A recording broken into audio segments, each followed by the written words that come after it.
Hi, Nellie. Hi, hey everybody. This is awesome.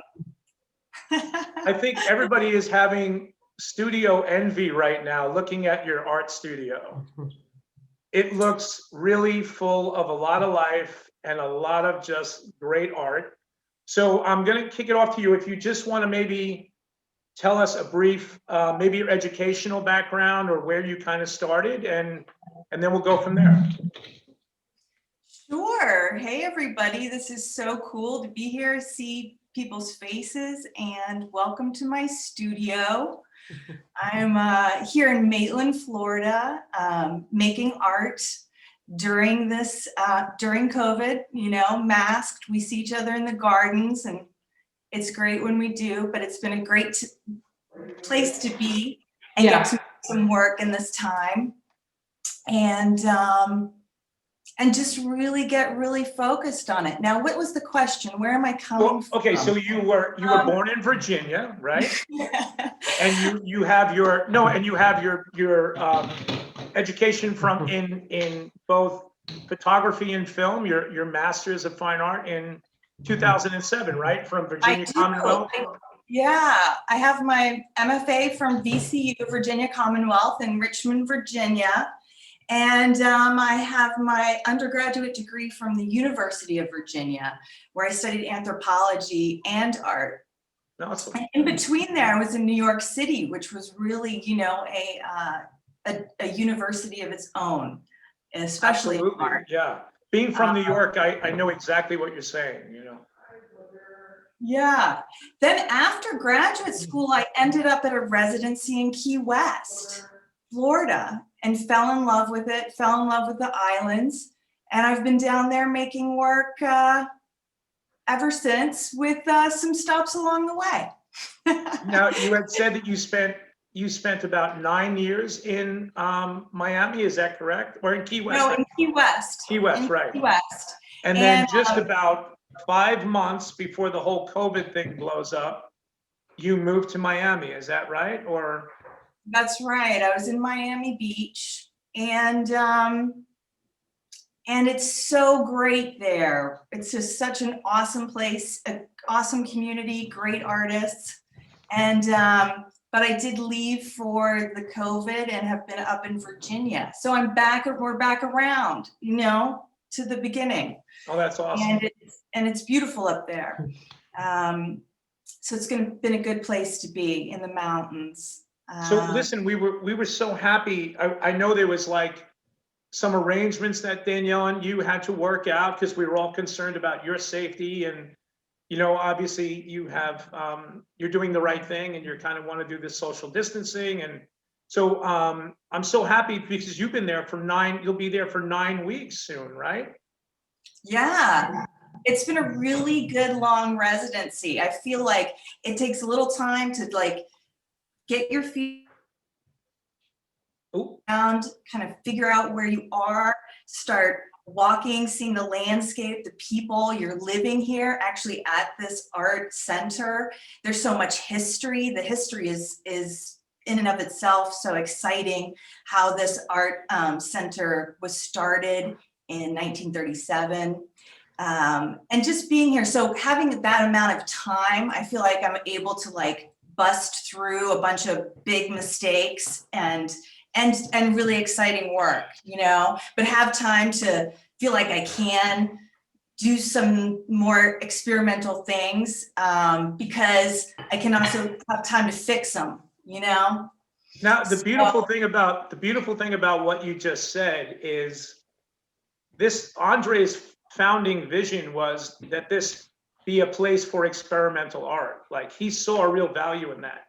He saw a value where artists from up north could come down and take chances with their work and then go back with a different mindset, And we had a really incredible talk the other night in the garden, and you had said something that I marked down, and I want to just jump there real quick before I go anywhere else. We'll get into the whole cyanotypes and the technical and all this stuff. But you actually, when an artist in resident stays at Maitland, they actually live in Andre's old house, right? That's where he lived when he was at Maitland. back in the 40s and 50s. And you said something really beautiful. You said that you were going through Andre's library, which is actually, for me as an artist, it's a gorgeous art library, right? Awesome. I mean, awesome. But you said something beautiful. You were reading his book about World War I, and you said that you saw this thing about a quote of his, right? And it was making reference to, like he was saying that he couldn't believe that the world had come to this place. Is that right? Yeah, one of the reasons he started this place was out of his experience of going to Europe in World War I as part of the army. And for some reason, he wasn't taking photographs, he was making drawings. Right. So and he was etchings, drawings and etchings, right? Isn't that wild, right? Yeah, drawings and etchings, and they're so beautiful. And the book was put out in 1919, or that's when he wrote this essay about it. And I'm thinking, wow, it's 100 years later. You know, here we are 100 years later. I'm reading what he was writing about World War I, and looking at the pictures that he made of, you know, the devastation, and that he couldn't really believe that he was doing it and this was happening. And he started this place out of a hope for this residency, this art center, out of a hope for brotherhood of man through artists getting together, and through that conversation and through the works they're making.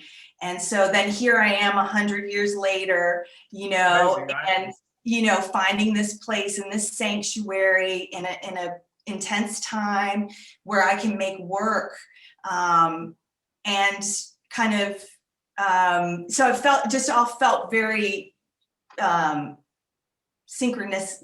Right, the synchronicity of it. No, yeah. It really hit me when you said it, because you mentioned that, you know, because he said, I can't believe the world had come to this place. And, you know, right around that time, they were dealing with that first major flu epidemic, right? The 1918 flu, you know, they had probably just come out of it. And here you are 100 years later, you're in a part of this really beautiful legacy, and you've been incredibly prolific in your studio, which is something as an artist that I love to see. Like, you haven't been tentative at all. You've just kind of hit the ground running, and it was a joy for me to be in there. The sad part for these people online is that, you know, we used to have it where we'd have a talk and then we'd all kind of journey over to the artist's studio and look through their work. And so we're going to show them some work, but it was really just great to be in your studio and see just how beautifully prolific you've been. I mean, you've just kind of really embraced the whole thing about being experimental, and you haven't let it slow you down at all. So, so why don't we do this? Why don't we just give a brief background? Because I'm sure there's some people that are really interested in the whole cyanotype thing, you know? Right. And, you know, basically they used to call it like a cameraless method of photography, right? Cameraless photography, right? Because there's no camera involved, but it is a photographic process, right? Right. It was in fact before the camera. Before the camera. Yeah. Before the camera, right?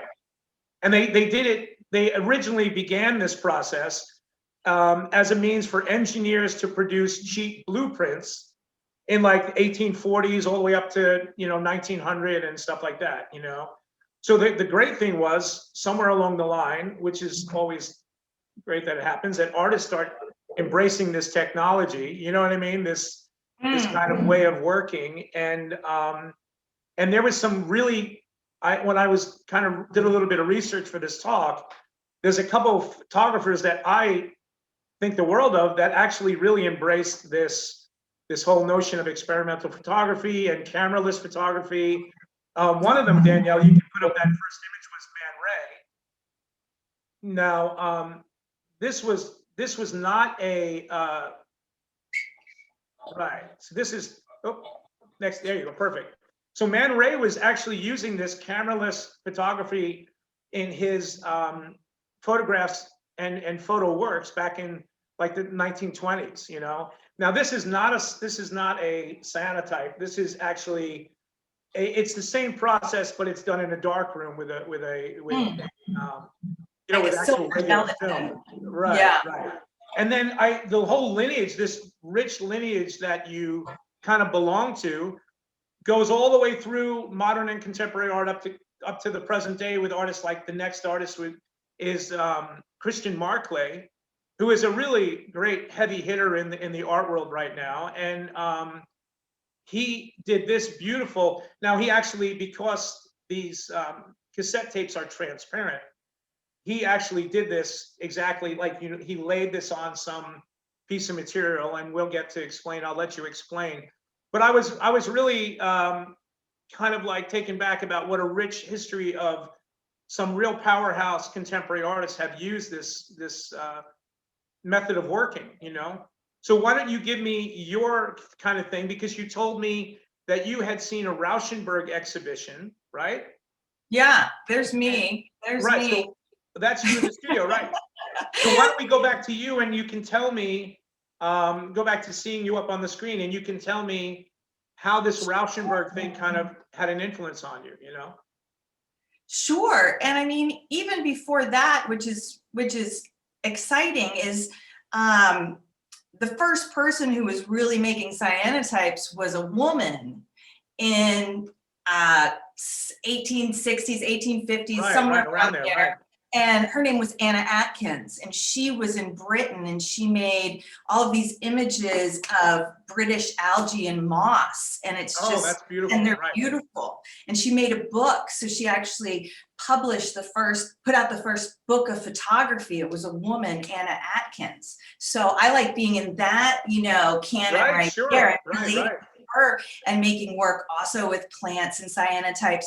But where I first saw a cyanotype was, I think it was in the Guggenheim, and Robert Rauschenberg had a show, and he had a few cyanotypes.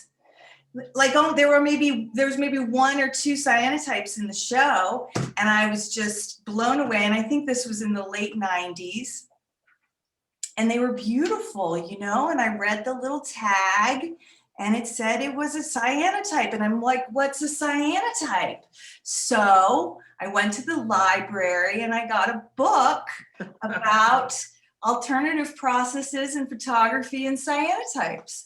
So it was like, and then I read it, you know, I read the book. And you didn't just take it out of the library, you actually read it.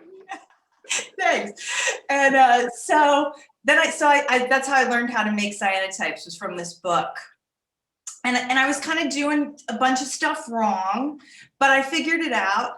And the process is so much fun, because you are basically making a light sensitive, either piece of paper, whatever you put your chemistry on. You can put it on paper, or you could put it on fabric. Those would be the main supports, I guess, for it. But you actually paint it on, or some people might dip it. There's different techniques. And then you have this light sensitive thing, right? So like a piece of film paper, like he had, and he made his photogram, except I'm making it, right? So eventually that's turned into me using it in different ways. But then you let it dry in the dark. Now you have this thing that's sensitive to light, and you can make a print with it outside using the sunshine. So basically you're making shadows. You could use a negative, or you can use actual objects to create these shadows. Where the sunlight is hitting, it's going to turn blue, and where it's not, it stays white. And then there's a sort of gradation between the blue and white, which in black and white photography might be thought of like as a zone system. So if you want to, you know, get really into it, nerdy, I love it when I have a white and I have all the gradation to the total blue. And with my prints personally, I really like when I can see the volume of the objects that I'm making shadows with. So that's.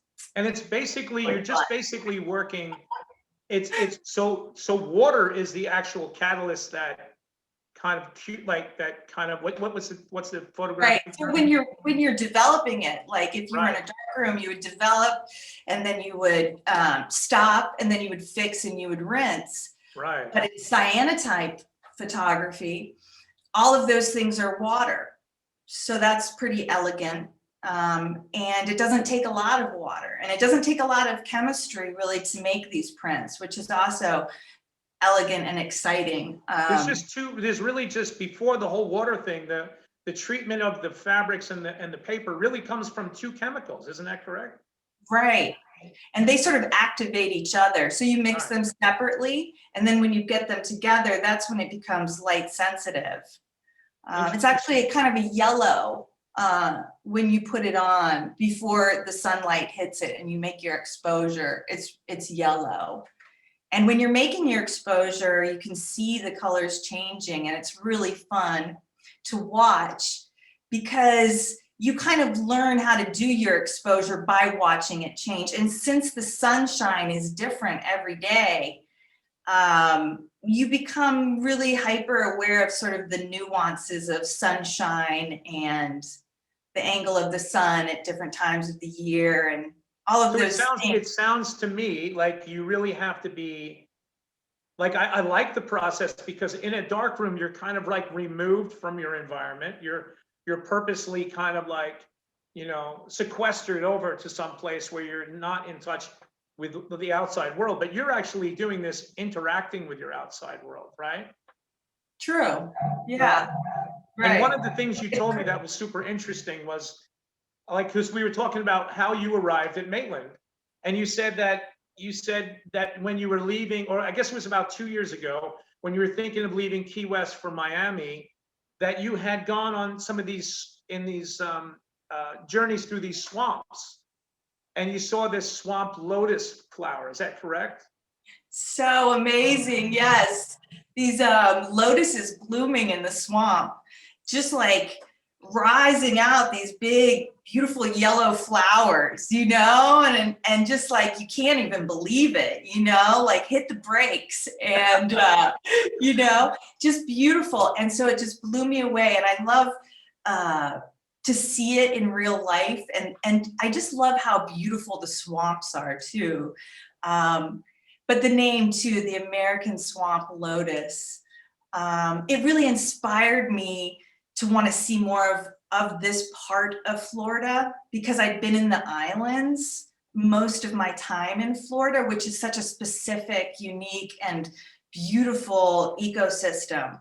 Right, but then it's a salt water environment, right? Right, saltwater, mangroves, white limestone, coral rocks, totally different. And then you get up here and you have all of these browns, and you have all the fresh water and the lakes everywhere and the lilies everywhere and the Spanish moss hanging in the trees. And really, it's so beautiful in terms of the ecology that I just really felt like, how am I going to get here and get to make some work here inspired by this place? And that's amazing. Not to interrupt, but that's amazing, because you said to me, when you had encountered this swamp thing, you said that you really wanted to see and kind of do some art inspired by how the whole thing fits together, right? You were talking about this ecology, and you were talking about how Florida makes, like, you wanted to make sense of Florida from the fresh water to the salt water, right? Yeah. Yeah. And after being in the salt water for so long, fresh water is so exciting to us. It's like, wow, you can bathe in it, you can drink it, there's totally different animals in it, and the birds up here, and the cypress trees and the knees, and seeing these trees that are like thousands of years old, and you can feel something really special about this ecology. And then thinking about how that then transitions into the Everglades, and then how that transitions into the Keys. It's a really beautiful study for me to get to experience that and learn that and be here in this very particular ecosystem. And right here where the art center is, we're right next to a lake, which bumps into another lake, which bumps into another lake. And it's all just lakes bumping into each other and little rivers. And we're all just living in it right here. It's really thrilling. And we also have these trees and these gardens that have been here now for 85 years. Right. And trees here that the founder planted that eat some fruit from. You know what's beautiful is a lot of the artists in residence that have come through Maitland that I've had the pleasure of talking to, they all make reference to this thing, how they can feel like a liberty to kind of take some chances and go after things that they've wanted to for a long time, because there's this kind of breath that in the space itself, you know, there's this kind of life, like the woman you made reference to that began the whole process of cyanotypes. She started with botanical studies, right? She Yeah. started making these studies of plants by laying the plants directly on the plate and doing these, you know, these cameraless photographs of them. And now you're kind of taking up, you're continuing in that, and then you're bringing it into all this contemporary terms, right? So it's great that the place has allowed you to do that. Now, so I want to just find out for our people viewing though, how did you then arrive at Maitland once you decided, I want to find out more about this how Florida works thing, you know? Right. Well, you know, somehow fortuitously I found you guys, and applied for this residency. You know, it was really, when I found you guys, I just couldn't even believe it, you know, so thanks for having me. Oh, listen, oh, I'm sorry, I cut you off. You go ahead. But really, even it has just really been wonderful to be here, especially the plants, the people, this place that was created with these little spots, how he made this place with really cinder blocks and poured concrete that he carved into, to be here with his actual place that he built, see how it's aged so beautifully. And you're actually making art inside someone's work of art. Isn't that kind of amazing, right? Yeah. So listen, so I want to get into briefly, because you have so much to say, great stuff to say about your own work.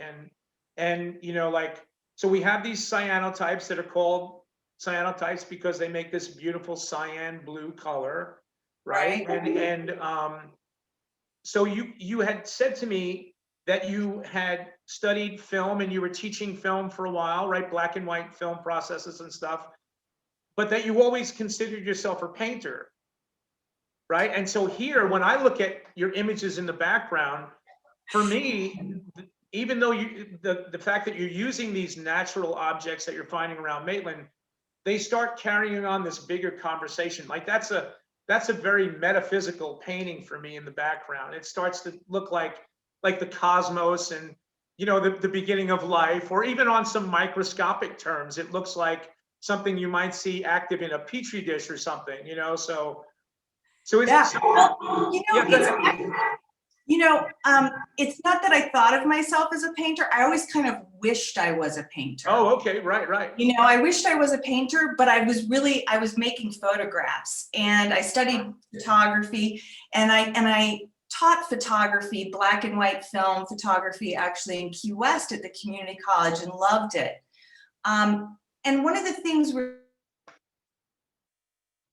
for me, the transition from film to digital, in terms of photography and a camera, I didn't really make the transition. You know, I sort of, going to digital, I do shoot digital and I have some photos, but I really loved the hands-on part of photography, of being in the darkroom, of printing, of making work like this, and didn't move over to the digital and computer. And so at that point, I started wondering, you know, as I was making all of these different things, whether it was little sculptures with plants, and works that were, or videos, or drawings, that it felt like I wasn't sure which category I was in anymore. And so that's, right. You know, is it photography? And so sculpture is kind of a great open-ended place to be. But I think at the end of the day, I always did kind of want to be a painter, because there's just something so immediate about painting that's direct, from the person to the object, that's exciting to me, that just hands-on-ness of the work. And then, like you said, you know, when you stand in front of a painting object, you're very aware of that transition that has happened in time. I used to go to the Met when I lived up in New York, and I was so conscious that I'm standing in the space of some painter that had stood there 500 years earlier, or 300 years ago. And, it was in that spot, touching that canvas. And it does get very, very heady as far as how it plays with time and space, and that's something. But the thing I wanted to get about the compliment to you is I do see some of those. My one co-director is going to laugh at me because I'm going to use this term painterly, because she always laughs about the term painterly that I use. No, but it's like this painterly effects that come across in your cyanotypes, like this beautiful, it's almost like there's a hand involved, even though there's not, there's like, because you had said something about there was certain folds that were happening when you were doing your large scale pieces that almost looked like a painterly gesture or a thing, but they were completely unintentional, Yeah, there's a lot of things that can happen when you're making a cyanotype that can be amplified by itself, by the texture, by the quality of the actual thing of itself. Right. Which is kind of hard to explain, but and in that way it can make marks that maybe sometimes you like guide, but are also of the own energy of the thing itself, and of like this angle of the sun and all of that. So you're working with it, but you're also a little bit out of control, or you're not totally in control. You're just like moving things. You're kind of just directing this accidental thing that's happening, right? This happy accident kind of, Yeah. And you're still surprised as it's unfolding, and so like when you're developing it, or in terms of the really large pieces, I develop it and then I hang it up, and that's when I really get to see it. It's really exciting, and I think it does relate back to that time, that thing of being in the dark room, and when you put your paper in the chemistry and your image appeared, and you had that experience of it appearing. It's a really thrilling, absolutely, especially moment for me. Yeah. The beautiful thing is, for our people that are viewing, they can see the scale of that piece in your studio. But for me, standing in there, it really takes on this kind of very physical weight to it, because it starts reacting with you on the scale of your body. Right. I tell you what, let's take a little diversion real quick, and we're going to show some of your smaller works if we could. Yeah. We'll just go through some really quick, your smaller works on paper, and then that'll give us something to just kind of go back to. Right, correct. So the next one, if I go to the next one. Let's see them. Right. Oh, yeah, like this one. I love this one. So this is one that I'll let you explain how you did it. And then the beautiful thing, you went back, so you are acting as a painter, because you're immediately going back and painting on the surface of this cyanotype, right? Yeah, and I'm just having so much fun with painting with the cyanotype chemistry, which is sort of like a watercolor when you paint it on. Right.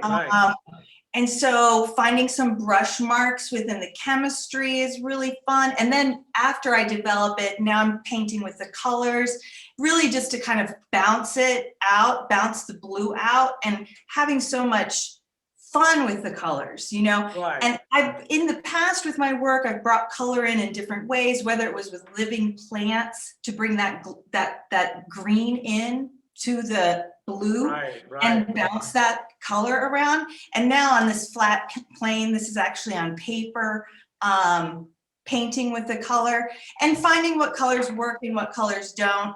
So I am getting to really be a painter now.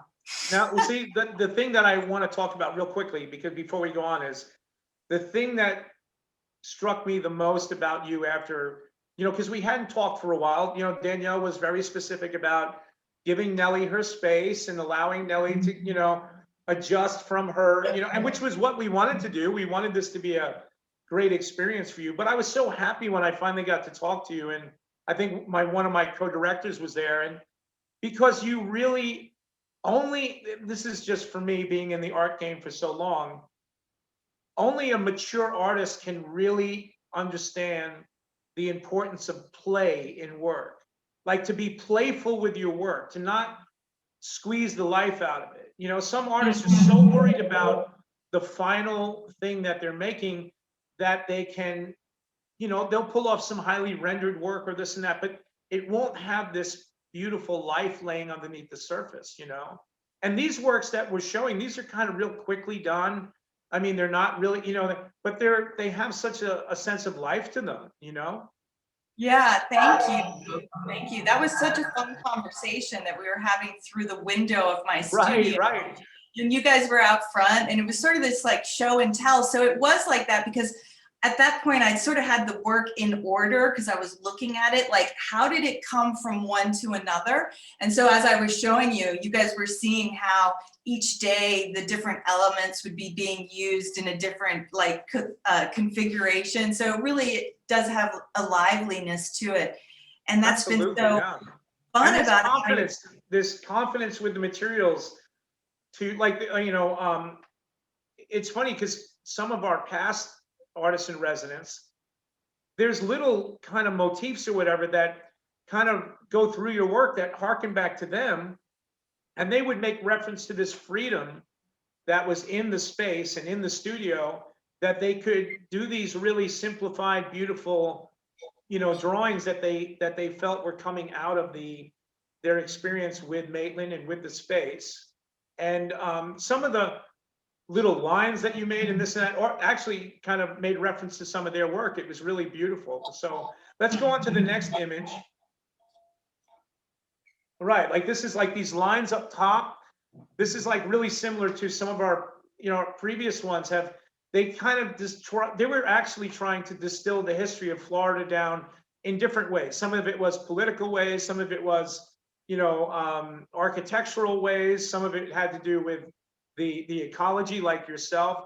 But it was interesting how it became these symbols, which is almost like back to Native American or the indigenous peoples that had these just really beautiful kind of like, I don't want to call them generic, very simple symbols that made reference to a lot of the things that were going on in the environment, you know? Yeah, well, you know, I was really excited about this piece here too, because my studio here at Maitland is under a big oak tree, and there's just acorns falling off of it all the time. It's just like raining acorns. Right. And these air plants, you know, we don't have those down in Key West. They're, you know, we can buy them at the store. Here, it's just like raining air plants, literally. So I'm like really kind of in this time of COVID, trying to like keep things tight. I'm like, you know, the most worried one here, you know, I'm like, okay, space, you know, all that.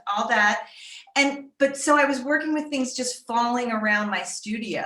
Like, I don't even have to go very far for it to be like raining with like this information of the ecology all around me. That's and beautiful. Just from that, so working really quickly with things that are just right here, and getting really excited because it feels like they're like representing some sort of, you know, I don't know, like language or story. So it's just really exciting what you can do with a stick and a twig and sort of the simple materials. It's amazing how some of the ones that you have with the Spanish moss in them, like, you know, somebody who draws would kill for that quality of line. You know, it's someone like myself who lives and dies on, you know, that drawing is the foundation of everything. Oh my God, the line that I see, this beautiful flowing lines through some of the ones with the Spanish moss in it, like, you know, an artist would kill for something like that. So let's go on to the next image. This one I love. Okay, so this was this when you first arrived, or was this later on after a couple of weeks? Gosh, I mean, I think that this was, you know, maybe 3 weeks into the residency. We had 1 week. I'm not sure if you're seeing a blue stripe on top, but that's actually the last image. Oh, right, that's the last image. Okay, right. Yeah. But this was, we had like a rainy week. And so it was hard to make cyanotypes outside in the sunshine. Right, So right.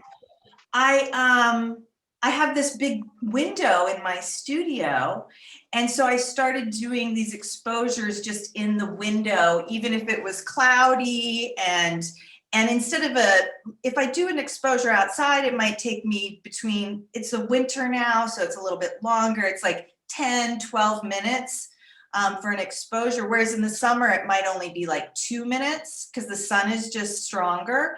Right. Well, on these cloudy days, I would do like a 2-hour or 3-hour exposure. Wow, that's interesting. And yeah, I really am excited about these tones and the quality of sort of radiance of this piece. You know what struck me about this image was a lot of the cyanotypes were first used in the Victorian era, right? And here, this piece has that Victorian feel for me, as like, you know, they did a lot of silhouette portraits back then, and then they involved, and the beautiful thing, tell everybody what this gorgeous radiating, I don't want to give away your secrets, but this gorgeous kind of radiating circle in the middle of this figurative kind of head for me is what? Right. Well, this has been, and in all this work that I've been making, these just many prints, this image is showing up again and again. And it's part of my thrill and like desire to use simple materials, but it also speaks a lot to this moment. And that is that it is actually an image of a toilet paper roll, the inside part. And here at Maitland Art Center, they even better, they have 2 half rolls inside of it because it saves paper.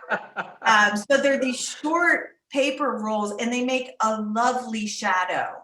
I mean, if it was a longer paper roll, I might not be able to get such a nice little circle in the middle there. So I've been having so much fun with little materials like that. And I have worked like that in the past, just using things from the recycling and the trash. And I've been really holding myself back. And the one up top, the larger circle up top is a glass plate, right? Right. Yeah, I use different bowls and plates and things that I think will make a nice shadow, or rocks or things like that. But these are, and often it does come back to very kind of domestic things that I'll make my imagery with, because I do end up often working kind of out of my home or out of my domestic life. So things like bowls and Can we go on to the next image while Nellie's talking? Can we go on to the next one? Because I think that there it is. That's the glorious toilet paper roll that comes back again and again in your work, you know? It makes such a nice shape. And actually, it looks different all the time, depending on what that day was like. Right. And This one was one of my favorites. It's just so, there's so many things that you can read into this image. But the blue is so, like when I see it in person, when I photograph this in your studio for tonight, the blue is so lush. It's just incredibly deep and lush. And then these little kind of sparks, you know, it's funny because the digital quality of our computer screens kind of washes it out a little, but it's just very, like the whites are very sensitive and beautiful, you know? So this was one of my favorites. And can we go on to the next one? So here is a beautiful little selection. I love this. This was just your working desk at the time that we were talking about tonight in your studio, just to give some of our viewers the variety that's taking place, you know, in the kind of how prolific you've been. The one great thing, like you have this, again, this hearkening back to some Victorian kind of portrait, or what was that? There was a jewelry that the women used to wear, right? It's kind of a card. Oh, right, that's true. And this oval shape is very much used in photography. And I think that's really where, you know, it came out of, is that old, it's a portrait shape, and it's been used throughout the history of photography. And at some point, you know, like I, it was like 15 years ago, really the shape started showing up in my work. And I just love how it creates a space within the rectangle. And I've actually had people mention, I'm pretty good at freehanding this oval shape right now. I'm doing these, when I make my paintings of the chemistry, I do it in low light, and I really, it's exciting to get the brush to work in a certain way. And for example, the one on the bottom left, now I'm starting to do more of these other paint shapes and stuff around it. I'm just loving brushes, the way the material moves with the brushes, and the quickness of making these things.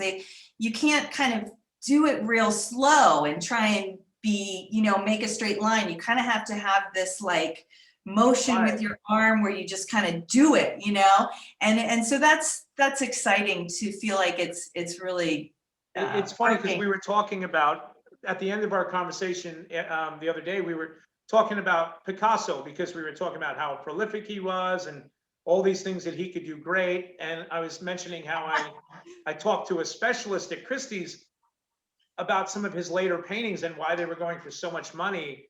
And some of them were very simple, like some of them were very, very simple lines and this and that. And they said it was because that was his most confident period, that he just had become such a mature artist that he was operating so confidently. Like where me, I love the headiness of his Cubist works and stuff like that. His later works where people were just amazed at how confident he could lay down these lines. And even though your work seems very playful, there is this great confidence in it for me. They come across as, there's nothing tentative about them. They're not kind of, they're like these children, but they're really strong and they're out there and they're doing their thing. And it's great. Can we go on to the next image?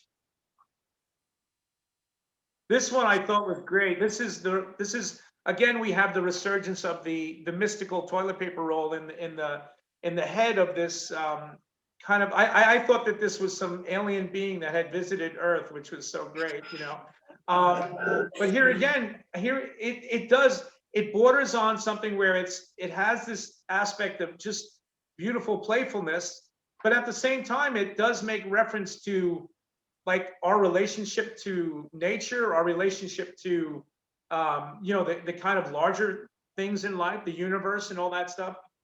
So you were actually telling me how happy you were that you bent that little toilet paper roll on the top and you got that oval out of it. Remember that? That was pretty. Yeah, that was like a really thrilling part about this piece.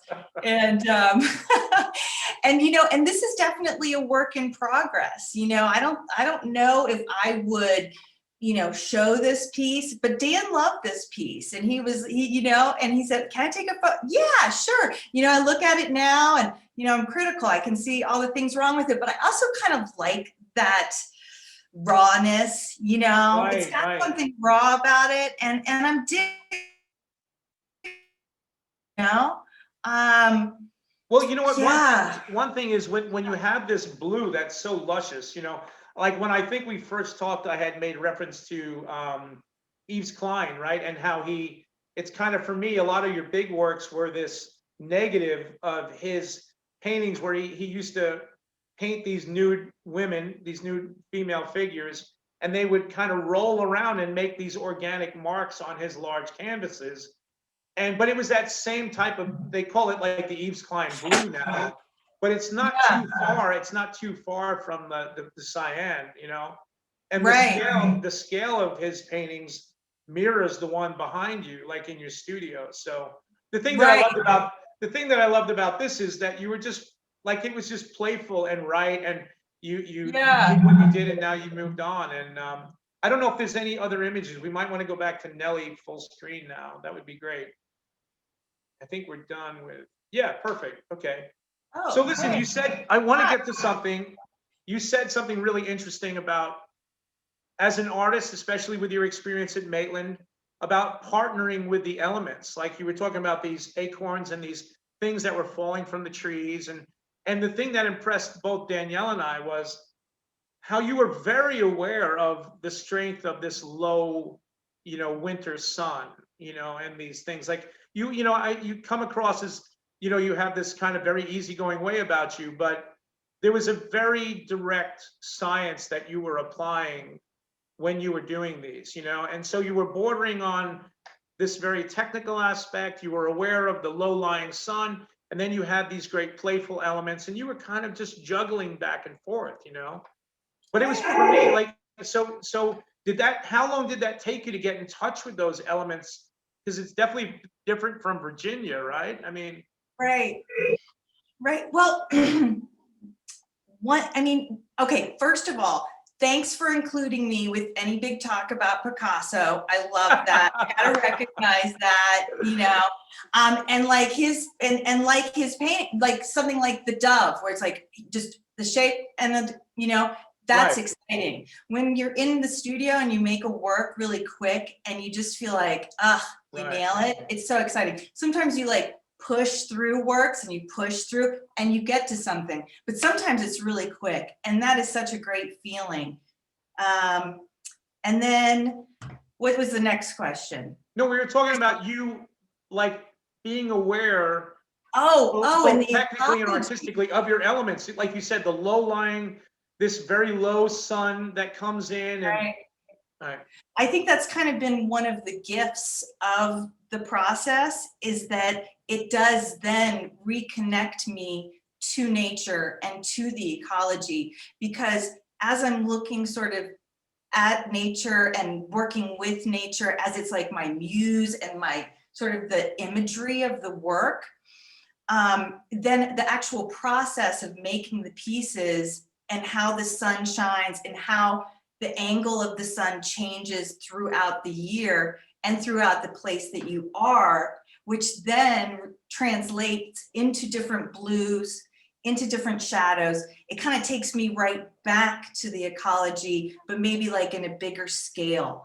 And so that feels like it has this spirit to it that's really exciting and rich, because you're always noticing, where does the sun come up? Where does the sun go down? Where does the moon come up? Where does the moon, and you're seeing, like here, it's so wonderful. Right now we have Saturn and Jupiter every evening over the lake, and seeing the moon and seeing it set, the moon set over the lake.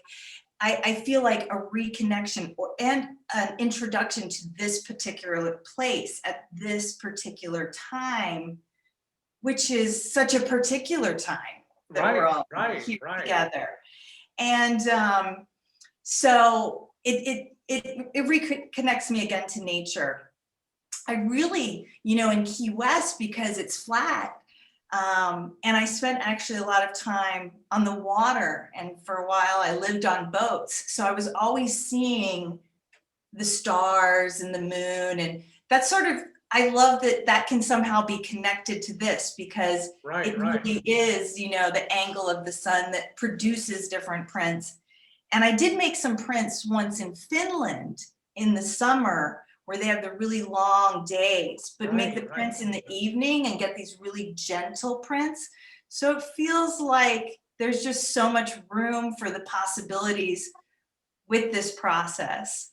Absolutely. That because you had talked to me, I guess we'll start to wrap it up, but you had talked to me about how the word alchemy came up, right? The word alchemy came up several times in our conversation, right? This kind of transmutation of materials, right? You have these chemicals, you have a piece of cloth, and then all of a sudden, the way you handle them or what you do with them, they start speaking to larger things, There's this change that takes place. I mean, really, that's at the nature of all art, but especially this kind of art, this experimental art that has to interact with nature. There is this alchemy that takes place, and it does make reference to bigger things like, or even smaller things, ecosystems and celestial bodies and all these beautiful things that are kind of at the core of your kind of hidden dialogue with yourself, And I think, I think because you are in tune with that, you allow it to just, because if you, like I said, it goes back to the playfulness for me. If you did have a stranglehold on that and you tried to steer that conversation in a certain way, you would choke the life out of it, you know? So Mhm. here you're just in tune with this alchemy that takes place, and you're just trying to kind Yeah, of, and I think that I could like use the word alchemy because it's sort of outside of yourself, you know, it's like the alchemy occurs, you're working with things, but between you and what you're doing and like the sunshine, then the right, alchemy happens, you right, know what right. I mean? And it turns it into this other thing that you're collaborating with all of these elements to Right. make the thing where alchemy happens is really thrilling. Yeah. That's great. I love how you said you're collaborating with these natural elements, because really that's what it is, right? Like me, I'm when I'm in my studio, I'm divorced from the outside world. I'm focused on me and the immediacy, and it's all about touch and the canvas and my materials and my paint, you know. And but for you, you really are kind of, because you're interacting with sunlight and water and chemicals. It does, you know, kind of bring back these almost old world illusions of this alchemy that's taking place, you know. Yeah. Yeah. So listen, why don't we see if anybody, let's take 3 questions. If anybody has a question.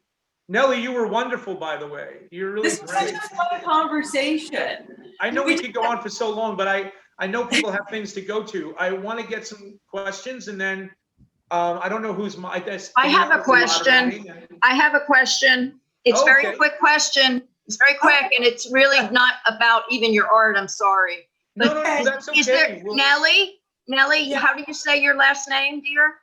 Appleby. Appleby. Okay, thank you, Appleby. Thank you. You're Is there a welcome. dog in the studio with you? No. Okay. That's one of the best Hey, questions I'm we've hearing ever a had. dog. I've heard a dog in the studio with her the whole Oh time. no, the that's, whole you know what's so conversation. funny? You Yeah, I'm did hearing hear a dog in the studio the whole conversation, Dan. You I'm did just hear a saying. dog. I'm But just that's, saying. I'll let Danielle. I'll let you chime in, Danielle. Yeah, we have a couple of questions from the chat.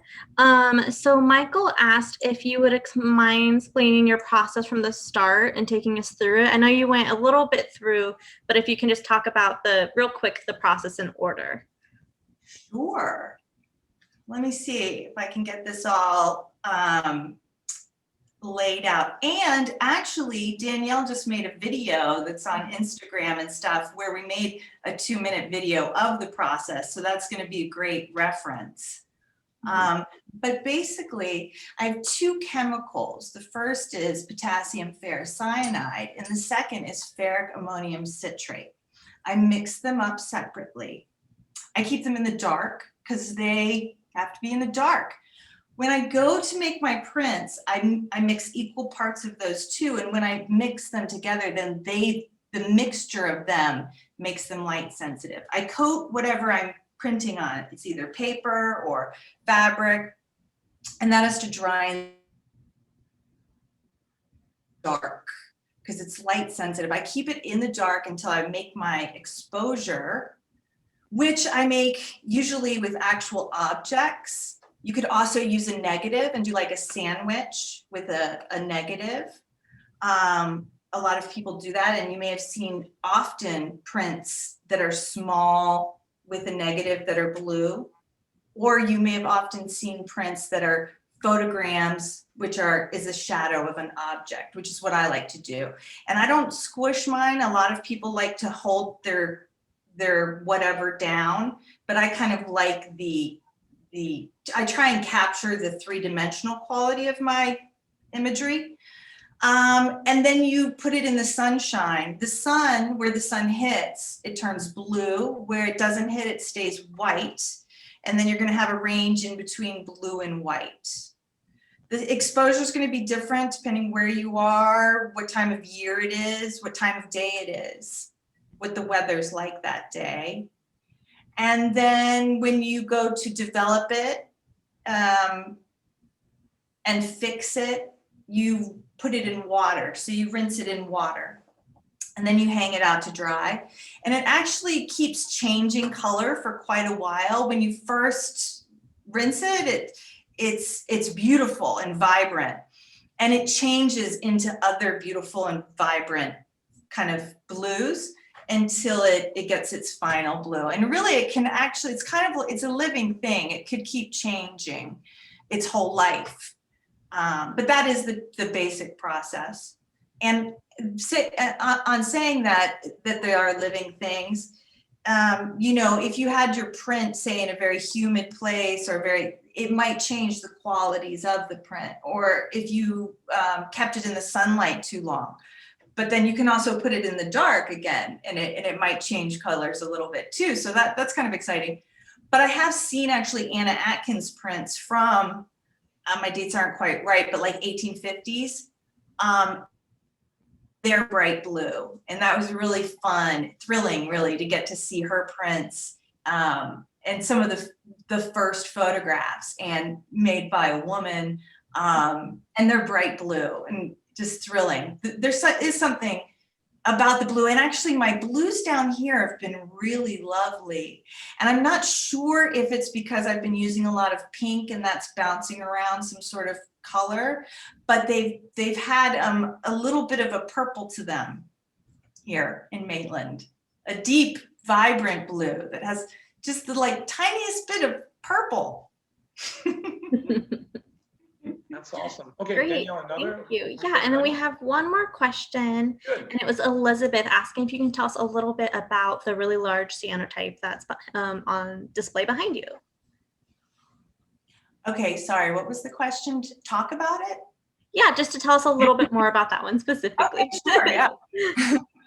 This one is really cool. Oh, you can see that stick at the bottom a little better there. You can kind of see the top there. I've got it on a big stretcher. And it's about, well, it's exactly 96 inches tall. I think it's 86 inches wide is how it comes out once I stretch it. And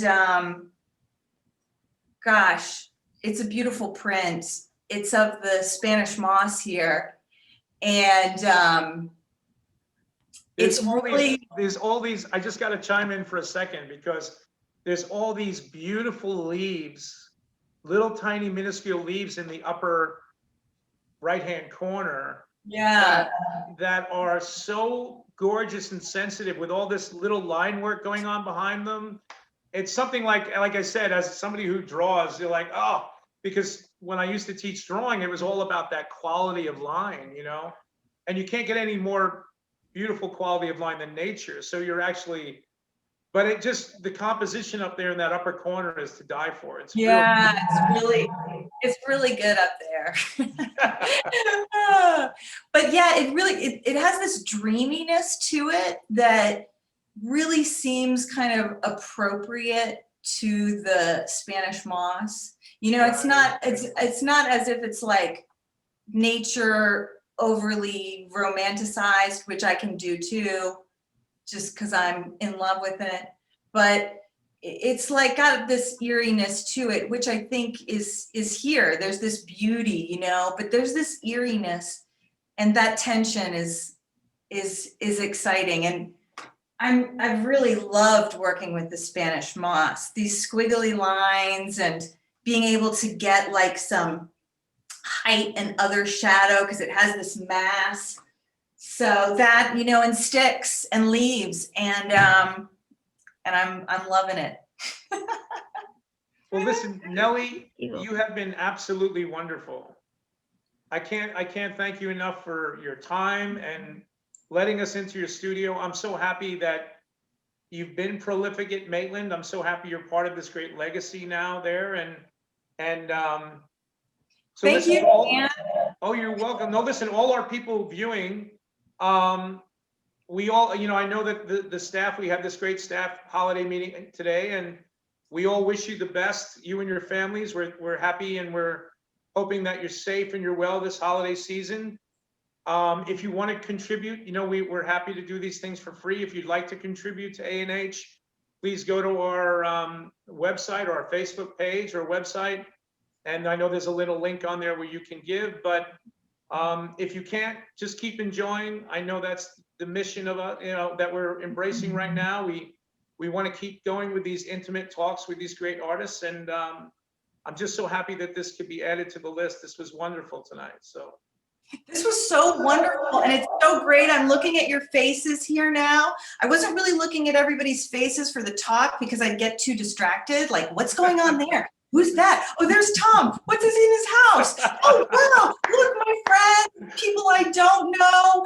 Thank you for coming to our Zoom conversation. And artists, come to this place. It's wonderful. It's wonderful to be part of this history, from starting with when it started in 1937 and to now, and to be here with you all in this place. So thank you so much to Maitland Art Center, Research Studio, my total gratitude, and to everybody, thank you for joining us tonight.